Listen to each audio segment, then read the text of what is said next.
welcome to Round Robin. I'm your host, Robin McCormick with the City of Hampton, and we're going to talk about dog poop today, so hang on. It is an important topic, and there's a lot we can do to prevent pollution. My guest is Cris Ausink from the Clean City Commission. Welcome back, Cris. Well, thank you for having me. Nobody wants to talk about this. It's gross. Why do you make me do this? Oh, well, because I really love our waterways, and I really want to make sure that they are kept clean. And the problem of feces in our water is great. The health department checks our beaches, and sometimes they're closed. Very seldom in Hampton, I will say. There are other cities that have more problem, but we need to still, it's not just the beaches, it's the waterways where the fish are and the seafood and all those other things. Yeah, and it's also important because whether the beach with a concentrated level, but even getting a cut, and if you have feces, it can get infected. Mm-hmm. So it is an important health concern. And also, I don't know about you, but maybe you've never stepped in it, but I have. Yes. And it's not fun. Right. And it's not fun to clean up. And so we're encouraging citizens to clean up after their pets so that and there is a city we don't ordinance. have to clean our shoes. You know, it is the law. You have to do it. But yes. We know a lot of people don't. Mm-hmm. Why don't they? I think it's because it's inconvenient. Yep. You've got to remember, okay. You have to take the bags when you go. You have to take the bags when you go. In fact, just 2 weeks ago, I was walking for a friend. She went to visit her family, and I was walking her dogs for her.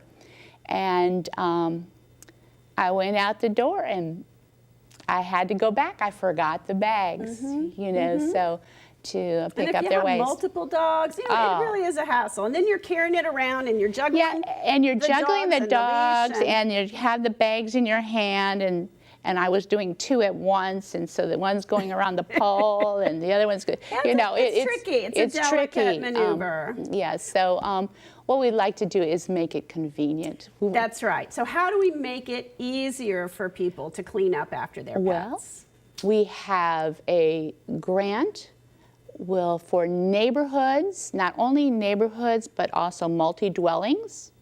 Multi-dwellings, that's the government word for apartments or condos. Apartments, yeah.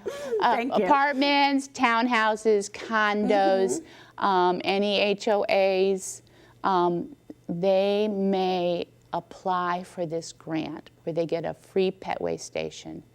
And That's cool. Yeah. So the pet waste station, you've brought the top half. I brought the top. They come with bags, which helps for people who forget or who need an extra bag that they didn't expect to need. You never know when that happens. Yes, and it also has a basket below.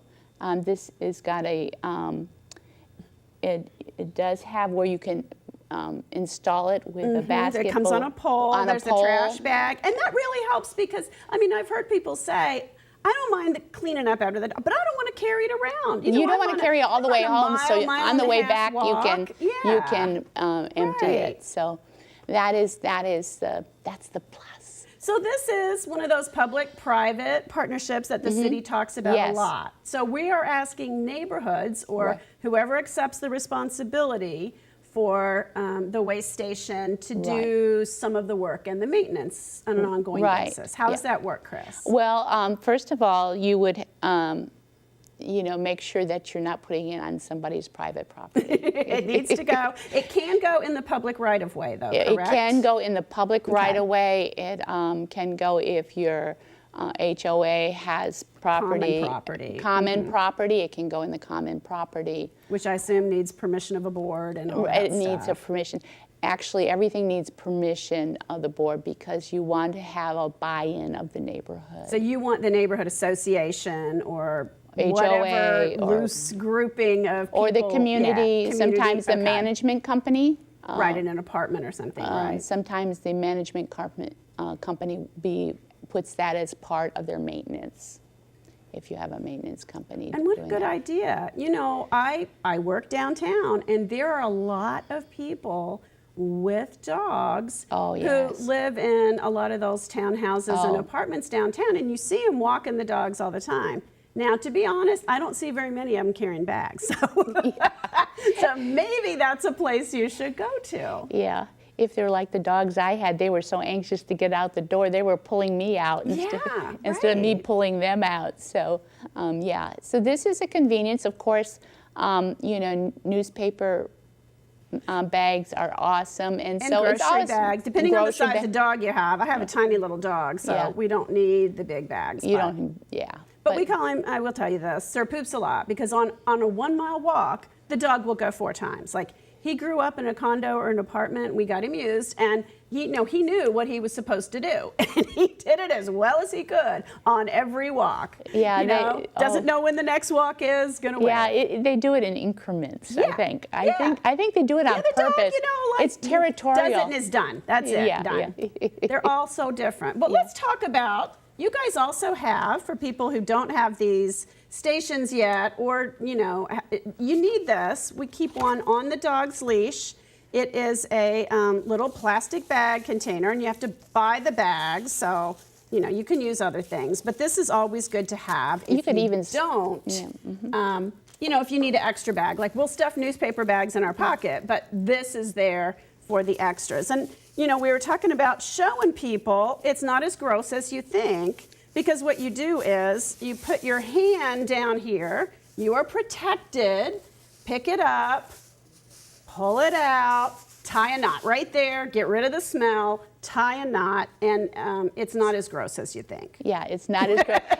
and some people don't know how to do it. So thank you for demonstrating that. There's other ways. You could bring a scoop, but that just is all gross.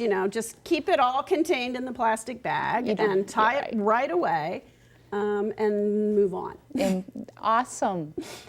So what do we need to do to get one of these, and how is the ongoing maintenance of, restocking the bags? To get one of these, you need to go through askhrgreen.org.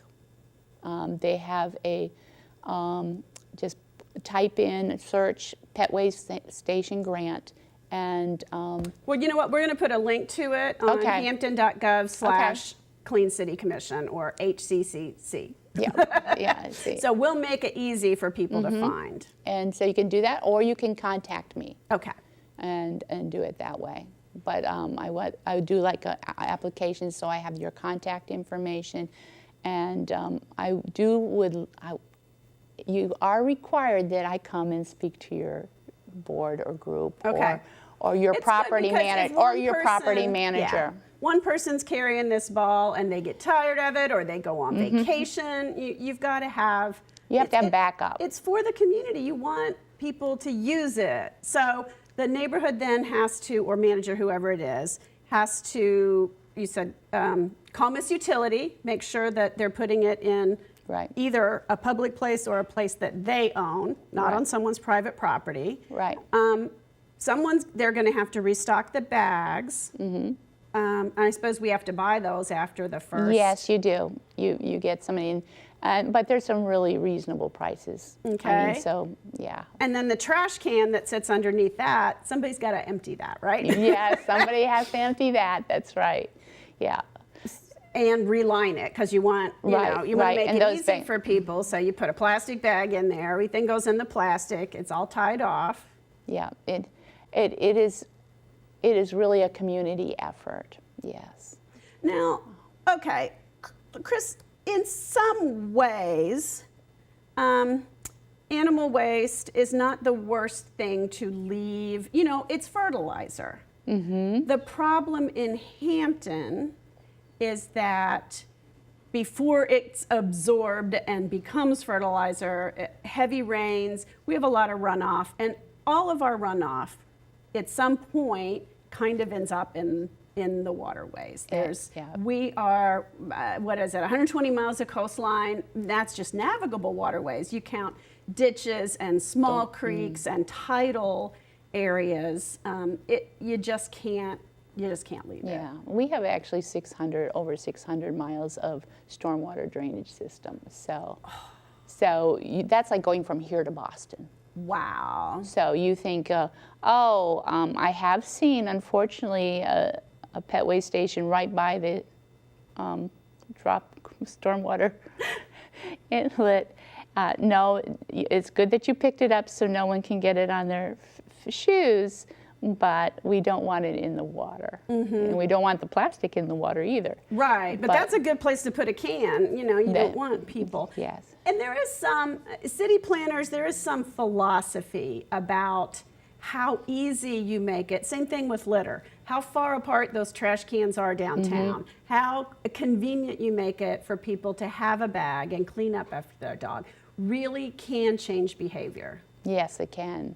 Yes, and we have ordered some stickers similar to this. Poop, bag it, and trash it. That if you are a neighbor that doesn't mind having pet owners put their pet waste in your dumpster on trash day, you can put a sticker on your trash can. I just sort of assume that. I know my neighborhood. I know who owns dogs. I'm like, you know, on Tuesday mornings going, they'll be here soon. But that's a nicer way to do it. It's just a courtesy that it's okay that you put your dog's waste, bagged dog's waste in your trash can on trash day. But we would really want to encourage these to be put up. How many do we have? I know you said HR Green, and that's a regional organization that all of the cities participate in. Well, we have, the total that I believe I have now are 8. Okay. I have 8 that are available so we need to right apply now. Soon. Okay. Yes. Yeah. And I'm not sure. That's the ones the city has bought. So, yeah, to help out with reducing the fecal coliform in our water. And amazingly, I don't know if people realize, but there is a test that can test what type of feces are in the water. Oh, wow. Yes, they can tell whether it's human, livestock, wildlife, like raccoon, nutria, and dog waste, and fowl. That is really important because if you don't know where the problem's coming from, it's very hard to address the problem. Yeah, fowl, geese and fowl are the greatest. And that is interesting. And a lot of people will say, oh, but they're native here, and oh, but they're supposed to be here. And that's not entirely true. We have a lot of Canada geese that were supposed to migrate and learned that it's a cushy life here in Hampton and Middle Atlantic states and no longer do. And they're disrupting and taking food sources from the native plants, the native birds and birds that do migrate. And it's becoming a real problem with waste, with competition, a lot of things. Yes. Actually, the Canada geese are from Canada. But they used to fly back and forth. Well, there's two sets of Canada geese. There are the Canada geese that do migrate down here from St. John's Bay, and then there's the Canada geese that in the early 1900s, man thought they were worried that they would become extinct, and so they breeded a few down here. I won't say who, but you know, in our good heart, we wanted them, so we allowed them to breed here, and they always go back to where they breed. So what we like to do, and this next year, is to kind of just have the Canada geese come and visit during the winter and kind of reduce the population of the native ones that are brooding here. And that's a real challenge, as we found out because in Virginia Beach recently. They're competing. People feel very passionate. Oh, yes. But they're not native. They're not natural to this area, and it really disrupts the ecosystem. It disrupts the waterways. It keeps, our herons and our egrets and a lot of other ducks that are migratory. It's causing problems. Yes, they are causing problems, and we want the natural ecosystem. We want the Canada geese welcome here from Canada, and to come and visit, kind of like the New Yorkers going down to Florida during the winter. Our pets are not part of the natural ecosystem either. Cats and dogs have become domesticated, and we need to accept the responsibility for them and clean up after them. Yes, yep. That's true. I always say we can't put diapers on deer and ducks, but we can put them And we can't put them on our dogs, but we can pick up their waste. We can. And same with our cats. There are people who let their cats out, yep.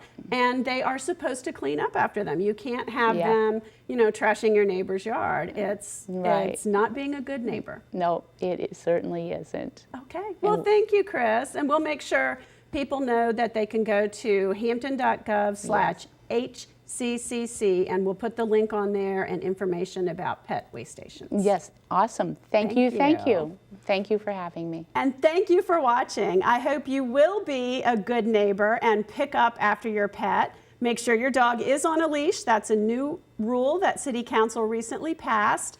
And clean up after. And if your neighborhood or apartment complex is interested in getting one of these waste stations, contact Cris, and she will help you figure out the best way to do that. Thanks for watching.